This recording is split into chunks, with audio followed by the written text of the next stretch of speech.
Hello students, your today's topic is electrical capacitance. What is the electrical capacitance? Electrical capacitance of a conductor is related to its ability to store the electric charge or energy. Electrical capacitance किसी conductor की charge को hold करने की capacity होती है। यानी कोई conductor कितना चार्ज होल्ड कर सकता है, उसकी कैपेसिटी को हम उस कंडक्टर की कैपेसिटी को हम इलेक्ट्रिकल कैपेसिटेंस कहते हैं। चार्ज को स्टोर करने की कैपेसिटी को हम इलेक्ट्रिकल कैपेसिटेंस कहते हैं। If charge Q given to the conductor raises its temperature's potential by V, then it is found that Q is directly proportional to V. अगर हम किसी कंडक्टर को क्यू चार्ज देते हैं, अगर हम किसी कंडक्टर को चार्ज देंगे तो उसका जो पोटेंशियल होगा वो इंक्रीज़ होगा। तो इट इज़ फाउंड दैट जितना चार्ज हम उस कंडक्टर को प्रोवाइड देते हैं, वो जो टेम्परेचर राइज हो रहा है उसमें उसके डायरेक्टली प्रोपोर्शन होता है। It is experimentally found. इसको थोड़ा सा समझ लीजिए। सपोज यहाँ पे एक कंडक्टर है, दिस इज़ अ कंडक्टर, ठीक है। एक लीनियर कंडक्टर हमने ले लिया। कंडक्टर किसी भी फॉर्म में हो सकता है आपका।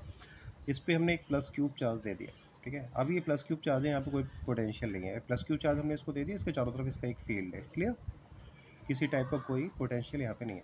जब दूसरा पॉजिटिव चार्ज आएगा यहाँ पे, तो इस चार्ज को यहाँ पे स्टोर होने के लिए इसके अगेंस्ट एक वर्क करना पड़ेगा, क्योंकि पॉजिटिव एंड पॉजिटिव एक दूसरे को रिपेल करते हैं, ठीक है। पॉजिटिव और पॉजिटिव, पॉजिटिव का पॉजिटिव के अगेंस्ट पोटेंशियल बढ़ता है, ठीक है। जब पॉजिटिव पॉजिटिव के अगेंस्ट जाता है तो इसका पोटेंशियल इंक्रीज़ होता है, ठीक है। ऐसे जब बहुत सारे चार्जेस किसी कंडक्टर पे स्टोर होना शुरू कर देंगे तो उनके बीच में जो पोटेंशियल है वो धीरे धीरे इंक्रीज़ होने लगेगा, ठीक है। तो पोटेंशियल जो इंक्रीज़ हो रहा है वो क्यों इंक्रीज़ हो रहा है? क्योंकि हर चार्ज को यहाँ तक आने के लिए इनके इलेक्ट्रिक फील्ड के अगेंस्ट वर्क करना पड़ेगा।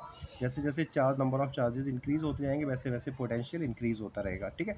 यानी कि चार्ज जो है वो डायरेक्टली प्रोपोर्शनल है पोटेंशियल के, ठीक है। It is experimentally found. यहाँ पे जब हम प्रोपोर्शनल का साइन हटाते हैं तो यहाँ पे एक कांस्टेंट लेते हैं सी। यह सी इज़ अ कांस्टेंट। इसी कांस्टेंट को हम इलेक्ट्रिकल कैपेसिटेंस कहते हैं, clear. Where C is a proportionality constant and is called electrical capacitance. यहाँ पे एक ग्राफ है between V and Q, potential and charge के बिटवीन ग्राफ है। ये डायरेक्टली प्रोपोर्शनल है, ठीक है। जैसे आपने ओम्स लॉ में पढ़ा था क्लास 10th में, सिमिलरली वैसे ही ओम्स लॉ में आपका क्या था, आपने पढ़ा था V equals to I R. उसमें क्या था आपका, V is directly proportional to I था। जब हम वी आई ग्राफ ड्रॉ करते थे उसमें तो कैसा होता था, हमारा स्ट्रेट होता था। सिमिलरली वही चीज़ें यहाँ पे, ठीक है। यहाँ पे आई की जगह बस चार्ज है क्यू, ठीक है। Q is directly proportional to we.